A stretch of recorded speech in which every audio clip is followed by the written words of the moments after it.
Welcome back ناظرین، اور اب بات کرتے ہیں کہ پانی سے ہم کیسے فائدہ اٹھا سکتے ہیں۔ ہمارے ہاں تو پاکستان میں اکثر یہ مسائل رہتے ہیں کہ کبھی سیلاب آتا ہے اور تباہی پھیر دیتا ہے، ملیا میٹ کر دیتا ہے بستیوں کو، گاؤں کو۔ پھر جب بارش ہو جائے تو شہر جو ہے وہ تالاب بن جاتے ہیں، گاڑیاں تیر رہی ہوتی ہیں، لوگ پھنسے ہوئے ہوتے ہیں، انسانی جانیں، کئی قیمتی انسانی جانیں ضائع ہو جاتی ہیں، اس کے ساتھ ساتھ پراپرٹی کا اور باقی کتنا سارا لاس ہو جاتا ہے۔ تو یہ پانی جو ہے جہاں ایک نعمت ہے، ہم اس سے فائدہ اٹھانے کے بجائے اس کے نقصانات سے ہی نبرد آزما ہوتے رہتے ہیں۔ لیکن اب ایسی ٹیکنالوجی موجود ہے، اور شاید دنیا میں تو اس سے کہیں پہلے سے موجود ہوگی، لیکن ہمارے ہاں اس کی اویئرنیس اب تھوڑی تھوڑی آ رہی ہے، اور یہ اویئرنیس پیدا کر رہے ہیں امان خان کاکا خیل صاحب، جو کہ سربراہ ہیں ستون نیکی ویلفیئر آرگنائزیشن کے۔ انہوں نے ایک کانسیپٹ دیا ہے کہ ہم شہروں میں کس طرح سے پانی کو سیو کر سکتے ہیں، اور جو بارش کے دوران سیلابی صورتحال میں جو پانی ادھر ادھر گھوم رہا ہوتا ہے اور نقصان کر رہا ہوتا ہے، ہم اس سے فائدہ کیسے اٹھا سکتے ہیں۔ بہت شکریہ آپ کا امان صاحب، ہمارے پاس تشریف لائے، اور بتائیے کہ یہ کیا کانسیپٹ کوئی نیا ہے۔ میں سب سے پہلے تو آپ کا شکر گزار ہوں میٹرو ون کا، کہ جنہوں نے مجھے موقع دیا اپنے خیالات کا اظہار کرنے کا۔ جی سر، دیکھیں یہ تو بہت پرانا کانسیپٹ ہے۔ یہ اس کے شواہد جو ہیں ہمارے پاس منجوڈارو سے ملتے ہیں، ہڑپا سے ملتے ہیں، اور اس وقت پورا یورپ، امریکہ، سینٹرل ایشیا کر رہا ہے اس کام کو۔ مجھے نالج ہے، یوکرائن رہا ہوں، وہاں پر میں نے ساری چیزیں دیکھی ہیں بہت قریب سے، تو بہت آسانی، یہاں سے زیادہ بارشیں ہوتی ہیں وہاں پر نا جی، لیکن انہوں نے ایک سسٹم مینیج کیا ہوا ہے، تو وہ بہت آسانی کے ساتھ اس کو مینیج کر لیتے ہیں۔ اور الحمدللہ کراچی کے اندر، یہ پورے پاکستان میں بہت آسانی سے، اگر ہم ایک پلیٹ فارم پر لوگ ڈالتے ہیں، حکومت پہ باتیں ہیں نا جی، حکومت کر لیں۔ دیکھیں جس آدمی کے ہاتھ میں جتنی پاورز ہیں، ادارے ہو گئے، پبلک ہو گئی، کارپوریٹ سیکٹر ہو گیا، سب مل کر کام کرنے کی ضرورت ہے اس وقت ہمیں نا، کیونکہ ہم اس ڈگر پہ پہنچ گئے ہیں جہاں سے واپسی بہت مشکل ہے۔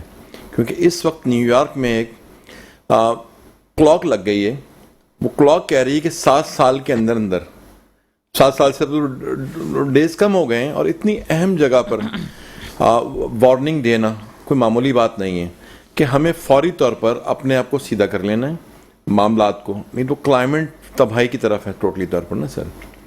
اصل سلسلہ سر یہ ہے کہ شہر کے اندر جس میں ہم رہ رہے ہیں، پورا کنکریٹ کا جنگل بن چکا ہے۔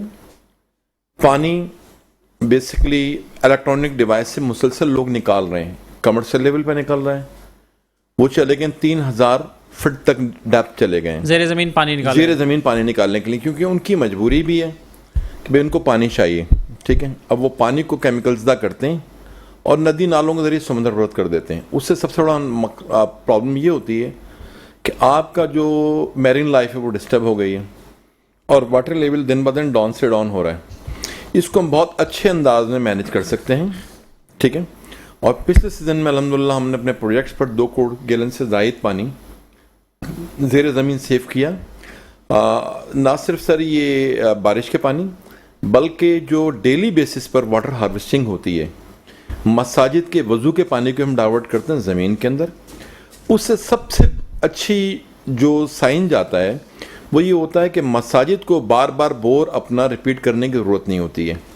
جو پانی زمین سے نکل رہا ہوتا ہے وہی زمین میں جا رہا ہوتا ہے، اور اس سسٹم میں ہم جب رین ہوتی ہے، بارش ہوتی ہے، جس سائز کا ویل ہوتا ہے جو سسٹم نے لگایا ہوتا ہے، 2 لاکھ 5 لاکھ 10 لاکھ گیلن پانی ہر اسپیل میں اس ایکوفائر کو مزید ریچارج کر دیتا ہے۔ اس سے سب سے اچھی چیز یہ ہوتی ہے کہ آپ کا اگر ٹی ڈی ایس میکسیمم ہے تو ٹی ڈی ایس بھی مینیمائز ہو جاتا ہے، اور سراؤنڈنگ کے جتنے بورڈز آپ کے ہیں وہ بھی الحمدللہ ریچارج رہتے ہیں۔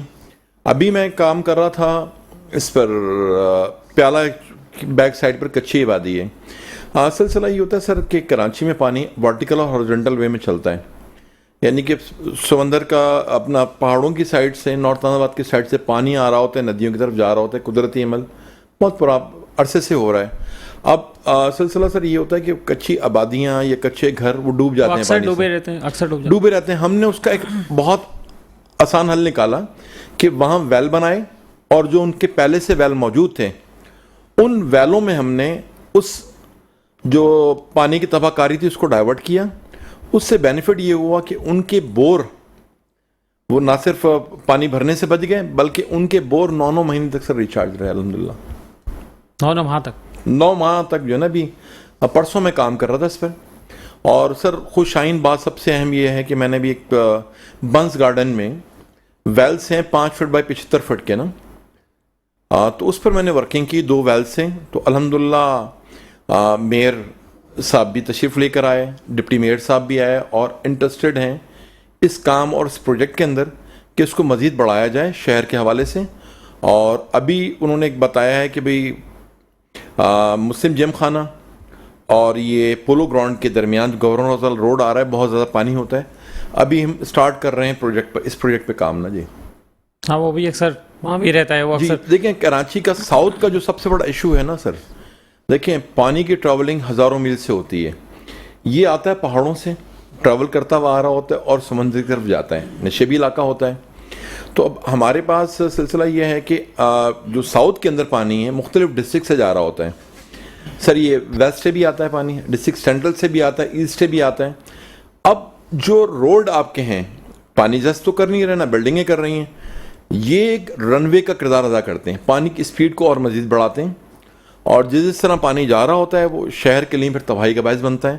تو الحمدللہ ہم نہ صرف اس پانی کو سیو کر اربن فلڈنگ سے بچائیں گے, سیکنڈ ہم اس پر ایک سسٹم ڈیولپ کر آپ کو دے سکتے ہیں. بالکل کارپوریٹ سیکٹر بینکس ہیں, حساس جگہیں, سپریم کورٹ رجسٹری ہے, ہائی کورٹ ہے, سندھ سیکریٹریٹ ہے.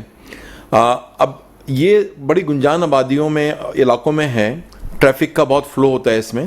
تو الحمدللہ ہم انہی ویلز کے اوپر فائر فائٹنگ سسٹم لگا کر دے سکتے ہیں کہ خدا نہ خواستہ کبھی آگ لگتی ہے تو فوری طور پر آپ کے پاس انلمیٹڈ واٹر ہوگا. آپ نے بڑا زبردست پوائنٹ بتایا, ہم اس پہ گفتگو کرتے ہیں. اور ناظرین وقت ہوا ایک بریک کا, بریک کے بعد دوبارہ حاضر ہوتے ہیں. ویلکم بیک ناظرین. جناب امان خان کاکا کے ساتھ ہمارے ساتھ موجود ہیں. جی امان صاحب بتائیے کہ یہ جو کام آپ نے شروع کیا ہے ماشاءاللہ, تو یہاں اس کا کوئی پائلٹ پروجیکٹ تو شاید مشکل ہوگا, جو کہ پانی تو پھر کوئی باؤنڈری نہیں دیکھتا, کوئی ڈسٹرکٹ نہیں دیکھتا, کوئی ایریا نہیں دیکھتا. اور جب کراچی ڈوبتا ہے تو آپ کو پتہ ہے ڈیفینس بھی ڈوبا ہوا ہوتا ہے, کلفٹن بھی ڈوبا ہوا ہوتا ہے, نارتھ نازاوند بھی ڈوبا ہوا ہوتا ہے. تو یہ کیسے کراچی میں یہ کام کیسے ہوگا؟ ہم نے 38 پروجیکٹس بنائے ہیں, 38, اور اپنی مدد آپ کے تحت بنائے ہیں. اس وقت ماشاءاللہ میں دیکھ رہا ہوں کہ میئر صاحب, ڈپٹی میئر صاحب اور ساتھ خاص طور پر ڈی جی پارکس جنید اللہ خان صاحب نا جی بہت زیادہ دلچسپی لے رہے ہیں ان پروجیکٹس میں کہ ان کے لیے بھی ریکوائرمنٹ ہے پانی کی بہت زیادہ نا, درختوں کے لیے نہیں تو درخت اگیں گے کس طرح. تو سر ہمارے 38 پروجیکٹس ہیں اور جن جن جگہوں پر ہم نے کام کیا الحمدللہ وہاں کے تمام لوگ بہت بہتر ہیں, خوش ہیں ان چیزوں سے کہ ایک تو پانی کی تباہ کاری سے بچ گئے, دوسرا پانی سیف ہو گیا, علاقے کا ٹیڈیس مینیمائز ہو گیا, واٹر لیول بہتر ہو گیا, اور اس کا اثر درختوں میں پڑ گیا, بہتر ہو گیا. اب سلسلہ یہ کراچی میں سب سے بڑا المیہ یہ ہو رہا ہے جتنا ڈیپتھ سے پانی نکال رہے ہیں نا آپ, وہ کڈنی افیکٹڈ کر رہا تھا آپ کے ساتھ ساتھ, وہ یہ کر رہا تھا کہ آپ کا سنک ہول ہو رہے تھے شہر میں نا. ایک چینل نے شائن کمپلیکس سامنے کیا تھا اور شہر کراچی میں کافی جگہوں پر سنک ہول کی شکایت ملی ہے. جی ہوئے نا سر. اس کے ساتھ ساتھ مسئلہ ہے بلڈنگیں کلیپس ہوتی ہیں آپ کی, زمین میں طاقت رہی نہیں کہ پانی نکال لیا آپ نے, کبھی لائنز ایریا میں بلڈنگ گر گئی ہوتی, کبھی سرجانی میں, کبھی اپنا لیاری میں. جی سب سے بڑا مسئلہ آپ سمندر کے قریب رہ رہے ہیں, اس میں بہت ہائیلی ٹی ڈی ایس ہوتا ہے سمندر کے پانی کا, 35,000 سے 40,000 ٹی ڈی ایس ہوتا ہے پانی کا نا. اب اس میں سلسلہ یہ ہوتا ہے کہ جب آپ پانی سے نکالتے رہیں گے تو پینیٹریٹ کرتا ہوا سمندر اندر آتا جائے گا, وہ آپ کی نہ صرف بلڈنگوں کو تباہ کرے گا, درختوں کو تباہ کر دے گا. ٹھیک ہے, ہمارے پاس ایسا پلان ہے. دیکھیں بلفرز میرا جانا ہوا مختلف جگہوں پر, قمر ایوب صاحب ہیں زو کے اور اس کے ڈائریکٹر ہیں اپنا سفاری پارک کے. تو ہمارے پاس یہ فیسلٹیز ہے کہ ہم یہ جھیلیں جو سالوں سال پانی سے یعنی گندا ہو گیا, پانی خرابی آ گئی, ان جھیلوں کو بھی رین ہارویسٹنگ سے فیضیاب کر سکتے ہیں. اور آپ کی جو سسٹم میں پانی کی کمی ہے تو اس میں 25% تک بھی ہم 20 سے 25% ہم اس میں اضافہ کر سکتے ہیں اور فریش واٹر دے سکتے ہیں قوم کو اپنی. تو کراچی میں یہ سب کرنے کے لیے کتنے ویلز کی ضرورت ہوگی, اور کنویں کیا آپ نئے کنویں بنائیں گے یا آلریڈی شہر میں ایسے موجود ہیں؟ اس میں 2 کیٹیگریز پہ کام ہوگا سر. ایک تو کراچی میں پہلے کسی بھی دور میں ایک ریسورس ہوتی تھی واٹر نکالنے کے لیے ویلس ہوتے تھے. ہمارے پاس بہت سارے ویلس ہیں ہزاروں کی تعداد میں نا, لیکن لوگوں نے اس کو کچرا پانی جب نہیں واٹر لیول نیچے چلا گیا تو اس کو انہوں نے بند کر دیا. بند کرنے سے مراد یہ کہ کچرا ڈال کر بند کر دیا یا اس کی طرف ان کی توجہ نہیں رہی. ہماری اولڈ سٹی میں بہت سارے ویلس ہیں. آغا خان فاؤنڈیشن میرا جانا ہوا تو وہاں پر امام سویم نے اپنے ہاتھ سے بنایا تھا, تقریباً 25 فٹ چوڑا اور 60 فٹ گہرا ویل ہے. یہ آغا خان جیم خانہ میں یہ, تو ان کو بھی ایکٹیو کیا جا سکتا ہے. جتنے بھی ہمارے پرانے مندر ہیں, مساجد ہیں, اچھا جی, اور ساتھ ساتھ جو ہے عبادت گاہیں جتنے بھی ہیں وہاں پر بھی, اور جو اولڈ سٹی ایریاز کی بلڈنگس ہیں پرانی, ان میں بھی ویلس اویلیبل ہیں, تو ان کی بھی مدد لینی پڑے گی. اور کراچی میں پانی کی جو ریچز ہیں نا سر, 300 میل دور سے پانی آ رہا ہے, ٹھیک ہے, تو اس کے حوالے سے ہمیں تقریباً پورے شہر کے لیے 10,000 ویلس چاہیے ہمیں, جو آپ کے لیے ون گو میں کام ہوگا, یعنی کہ وہ آپ کے ہمیشہ تک کے لیے, ہول لائف کے لیے آپ کے سسٹم کو بہتر اور اعلیٰ کر دیں گے. بار بار ہمیں انویسٹمنٹ کرنے کی ضرورت نہیں ہے. اور ویل جس طرح کی میں ڈیزائننگ کی بات کر رہا ہوں, یہ آپ کا ڈیم سے بہت بہتر ہوتے ہیں. ڈیم ہر جگہ فیزیبل نہیں ہے, ٹھیک ہے, اور ڈیمز کے لیے آپ کو کینالز دینی پڑتی ہیں. اس کے ذریعے آپ کے گھر تک کی ریچ ہو جائے گی پانی کی. رین ہارویسٹنگ آپ کے بور کو بھی ریچارج کر دے گا. بہت شکریہ آپ کا جناب امان صاحب, جی. آپ ہمارے ساتھ شریک ہوئے اور آپ نے بہت قیمتی گفتگو کی. اور ناظرین, اس کے ساتھ ہی اپنے میزبان اختر شہرین کو آج کے پروگرام سے اجازت دیجیے. اپنا خیال رکھیے گا. اللہ حافظ.